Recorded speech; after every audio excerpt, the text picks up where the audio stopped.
تمام. احنا هنفتح اللهلوبه كده وهندخل فيها فرشه تانية غير اللي احنا كنا بنستخدمها. تمام. وهندعك كده، يعني هنفكش كده عجينه المعجون بتاع اللهلوبه على البراد المحروق ده عشان نشوفوا نتيجتها هتبقى عامله ازاي عليه.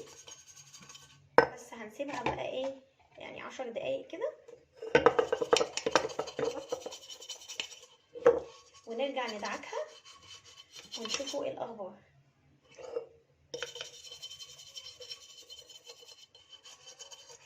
لان انا يعني غلطت معاه في السلكه وما جابش معايا نتيجه خالص. شايفين منظره اللي هو خلاص انا كنت هرميه خلاص، فقدت الامل فيه وبشوفه كده نفسيتي بتتعب.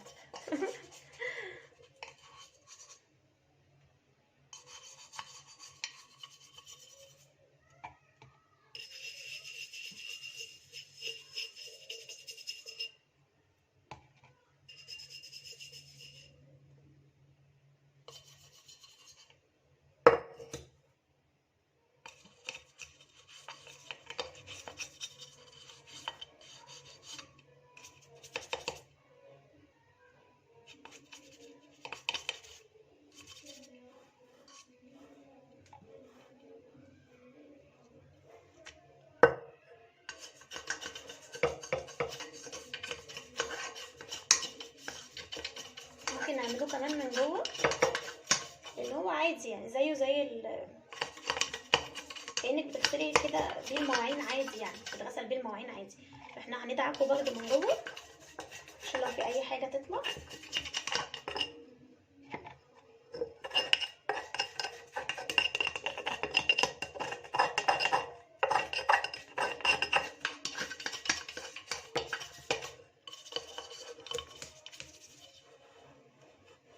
اتمنى ان النتيجه تكون يعني مبهجه عشان انا اول واحده هفرح والله. هنقفلوها بقى عشان ما تنشفش. خلي بالكم لما تستخدموها تقفلوها على طول عشان بتنشف. تمام. هنسيبها بقى 10 دقايق وهرجع لكم تاني ندعكوها مع بعض ونشوفوا ايه الاخبار.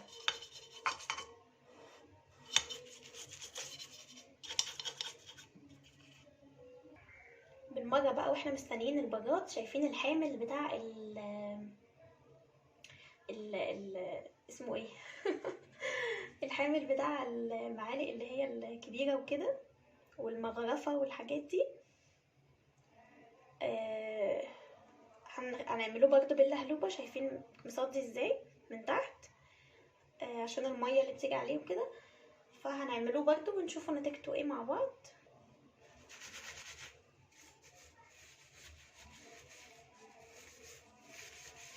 لا بيطلع بكل سهوله يعني، حتى احنا ما سيبناهوش. بصوا بقى بيلمع على طول،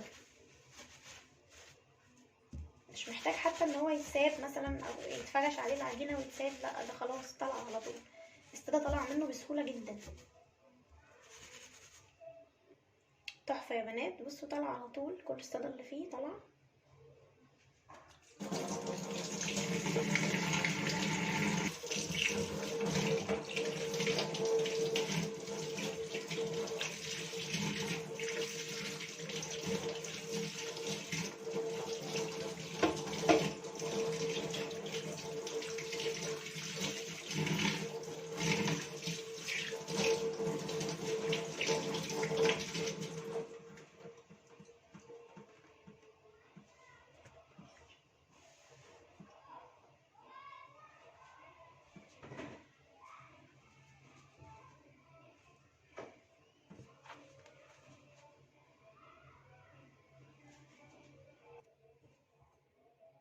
بصوا رجع بيلمع تاني.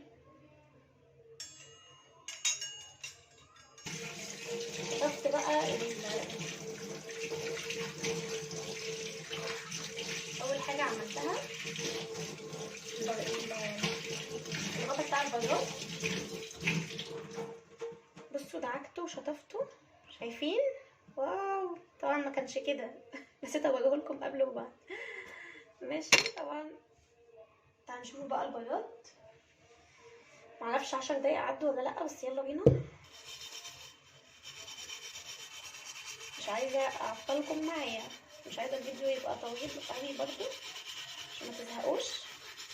احنا عايزين نشوف بس النتيجه ايه بسرعه.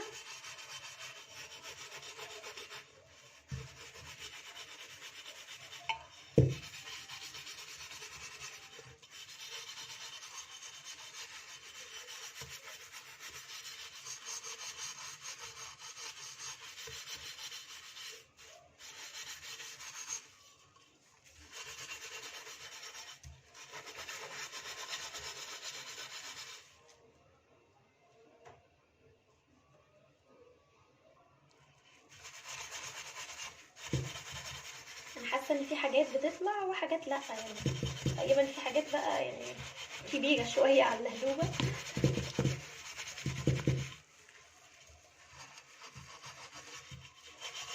بس طبعا بالنسبه لمنظر البراد لا، حاسه كده من قبل ما اشطفه ان في حاجات ياما طلعت، حاسه ان هو نور.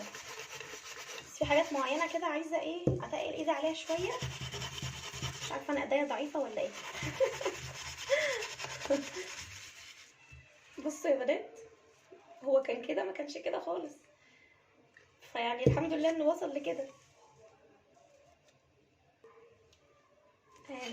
تعالوا بقى نشطفوه عشان انا ايه ايديا وجعتني.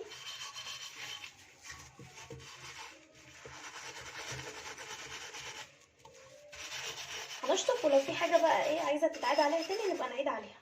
تمام، يلا بينا.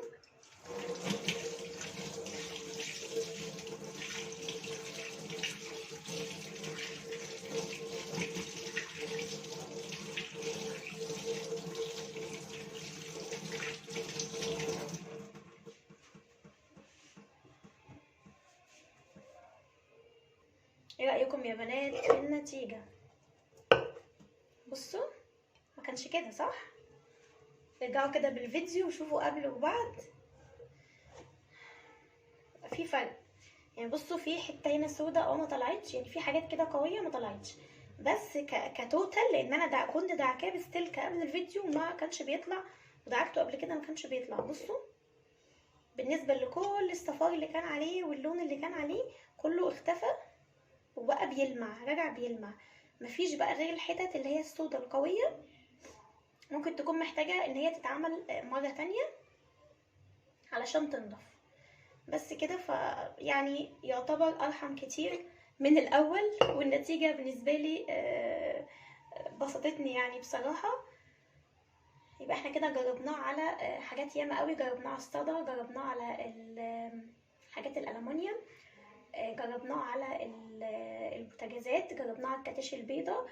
فهو بصراحه منتج جميل جدا، انصحكم بيه. ويا رب تكون الفيديو كان خفيف عليكم. السلام عليكم ورحمه الله وبركاته. ما تنسوش تعملوا لي اشتراك في القناه وتفعلوا الجرس عشان يوصل لكم كل جديد. السلام عليكم ورحمه الله وبركاته. دلوقتي كان عندي البراد ده قديم وكان محروق بالشكل ده وما كانش راضي يطلع بالسلكه. هنجرب ننضفه مع بعض باللهلوبه وهنشوف هيبقى عامل ازاي. يلا بينا.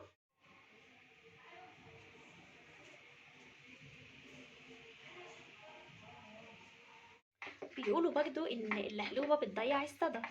طيب انا عندي الحنفيه بتاعتي كده ايه كان فيها صدى،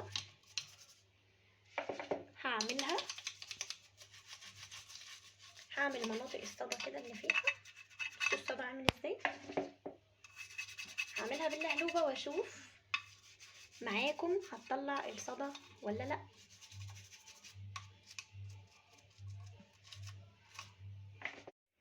بصوا عشان ما اضحكش عليكم، هي عملت يعني لمعت اماكن واماكن تانية لا.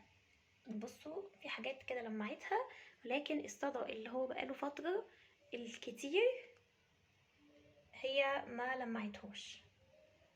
فتقريبا كده كانت محتاجة، يعني ممكن بقى تجربوا او انا هبقى اجرب تاني ان انا احطها مركزة من غير مية واسيبها بقى ربع ساعة اديها حقها كده، لان انا كنت حطها بمية وما سبتهاش يعني تاخد وقتها وتدعك بقى كويس جدا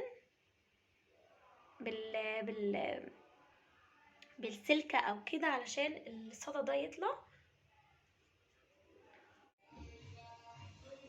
بصوا الحامل عامل ازاي، متبهدل خالص وفي دهون، وبقالي فترة ما عملتهوش.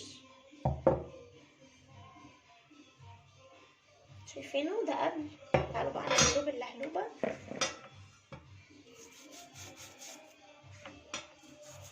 ولو عايزة تحطي اللهلوبة مركزة عليه برضو هتنجزك اكتر.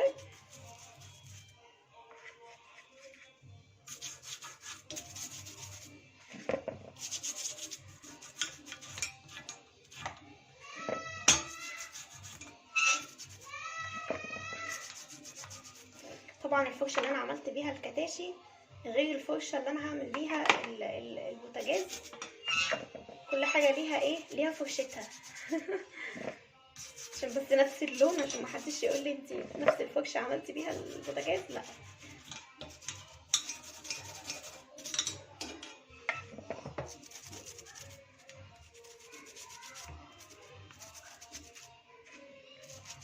ممكن نحطهم مركز بقى عليها ونسيبوها 10 دقايق ونغسلوهم، يعني هينضفوا برضو اسرع.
بصوا هتلاقوا الدهون كلها طالعه معاكم بسهوله.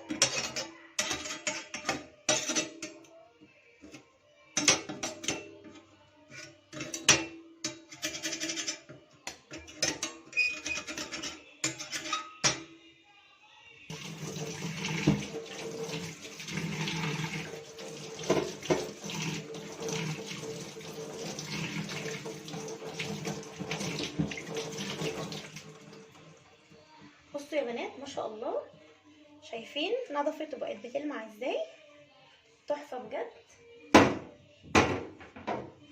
هترجعلك البوتاجاز بتاعك جديد من تاني. بصوا ما شاء الله البوتاجاز بيلمع ازاي، هترجعهولك جديد تاني. وبرده ممكن تنقعي اللي هما دولت عيون البوتاجاز نفسها، ممكن تنقعيهم في اللهلوبه والميه، وممكن تحطي عليهم بريل او ممكن ما تحطيش عادي، وتسيبيهم شويه وبعد كده تدعكيهم. بجد حلوين جدا، هتسهل عليكي حاجات كتيره قوي في المطبخ. جربوها وان شاء الله تعجبكم. احنا كده جربناها يا بنات على حوامل البوتاجاز والبوتاجاز وعيون البوتاجاز، وكمان جربناها على الكتاشي البيضة وطلعت ناجحة جدا في الاتنين. تعالوا بقى نجربها على الدهب. هنجيب حاجة دهب ونلمعها ونشوف. تعالوا بقى هنجربها على الدهب. معايا هنا شايفين الخاتم ده او المحبس ده، مش عارفه اوضح لكم ولا لا ان هو بهتان خالص. هنجرب ونشوف. طبعا احنا بنستخدم اللهلوبة مخففة مع الدهب، خلينا نستخدمها مخففة افضل. وهندعك كده الخاتم الدهب وهنشوف النتيجة.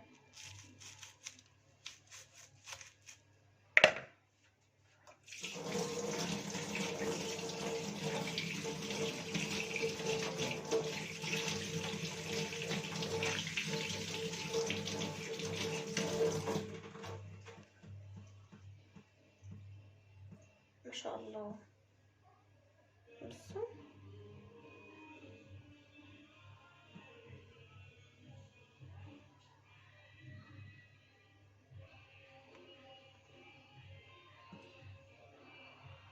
مش عارفه اوضح لكم ولا الاضاءه الاضاءه سيئه جدا، معلش. بس بصوا بيلمع بقى، بيلمع تحفه بجد، ما كانش كده خالص.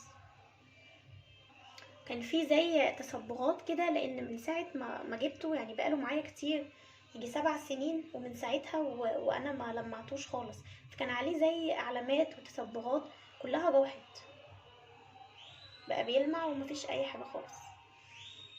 فبجد هي ناجحه جدا مع الذهب. انا برضو جربتها على الدبله بتاعتي، وبرضو لا رجعت كانها لسه جديده. جربتها امبارح عليها، حلوه جدا. كده احنا جربنا المنتج القمر ده على الذهب وعلى البوتاجاز والحوامل بتاعته، وكمان على الكتاش البيضة، ونجح في التلاتة. تعالوا بقى نشوفوا كده حلة او مثلا اي حاجة كده ألمونيوم وتكون قديمة شوية، وتعالوا نرجعها جديدة ونجرب مع بعضنا.